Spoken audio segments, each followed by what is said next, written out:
All right, an update on a story that we've been tracking closely. We covered this in the Rising Crisis Update, and many of you were rightfully incensed, as I was, about the dismissal of Navy Captain Brett Crozier. So he was the commanding captain of the USS Theodore Roosevelt, an aircraft carrier. He wrote a letter, which was later leaked to the media, saying that coronavirus cases were out of control on board the ship, that they wanted to bring the ship in, that they were not in a state of war, and that ultimately it was putting his sailors at risk. Yeah. So that was leaked to the media. The captain was fired. Turns out he's actually been tested positive now for coronavirus. He's currently in a state of quarantine. And we played that video of roaring applause from his sailors on the deck as he departed the ship. Okay, that brings us up to where we are now.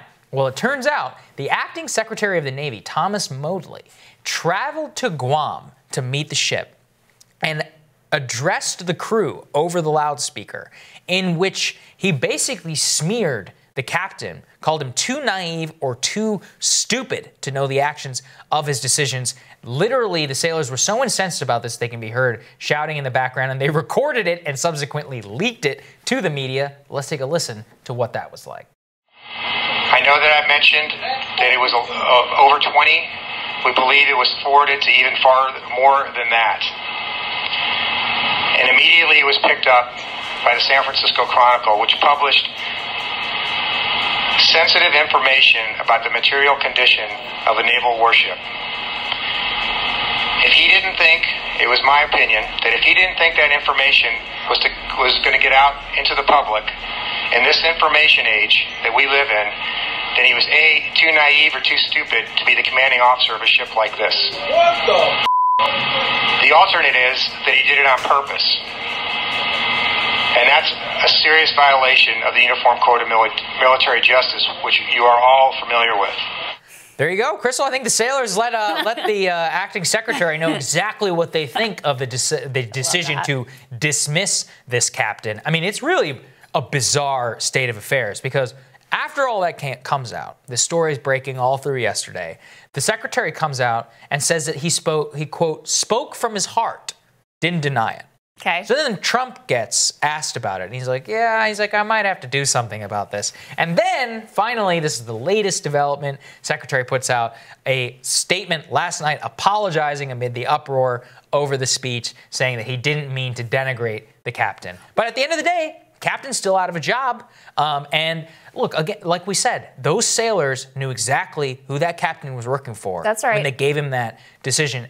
He deserves stars not to have. I mean, his career is ruined, essentially. That's exactly right. That's the disgraceful part of this. I mean, that's a part of it. It's so ironic that Modly is on there talking about it. Like, you would have to know that this would get out to the media. You would have to know these comments. We're going to get out to the media there, buddy. Maybe you're too stupid or too naive to realize that when you're trashing someone who is obviously deeply respected among his sailors here, that this was going to get out as well. And by the way, there are calls now for his firing, for his resignation, including from Elaine Luria, who was in the Navy. She's a congresswoman from the 2nd Congressional District in Virginia. And I think rightfully so, because this is just, it's incredibly disrespectful. It's truly outrageous. It's a foolish thing to do on every level. And so you just question this person's leadership acumen if you're going to make a move like this. Yeah, and all of this revolves around like, oh, chain of command, chain of command. Okay, I get that. But like at the end of the day, this captain was fired for making the Navy look bad, not for doing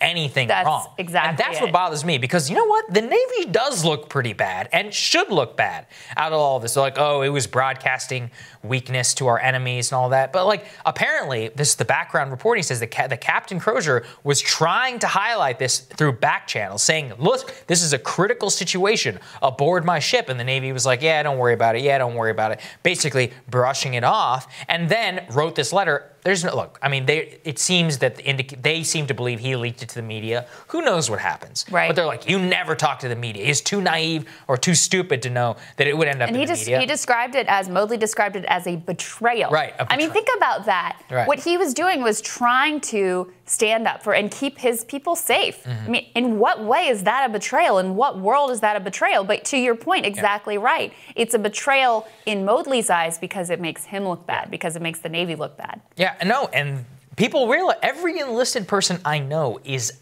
outraged outraged by this. Everybody I know who served in the U.S. military is outraged because they know this is the Pentagon brass trying to close ranks, say, hey, we've got this whole thing out of control. We're taking care of the troops and all of that. And then they directly fire one of the few superiors who's made it his way up through the ranks, who actually looks out for the well-being of his sailors, and he gets his career kneecapped forever. People need to realize that. This man will probably never become an admiral. He will never advance to the highest ranks of the U.S. Navy. Commanding a United States aircraft carrier is not a joke. It is a distinct privilege in the United States Navy. Absolutely. And now it's over. Because what did he dare to do? He looked out for his soldiers. So again, I just think it's such a disgraceful situation, and we want to make sure everyone remains involved. And I have a feeling the president might. I was going to say, do you think that Trump may get involved here? I think there's more. I mean, there's just growing outrage with so many people. I mean, I've seen some people trash the captain. Oh, he was making the Navy look bad. And look, like I would be sympathetic to those arguments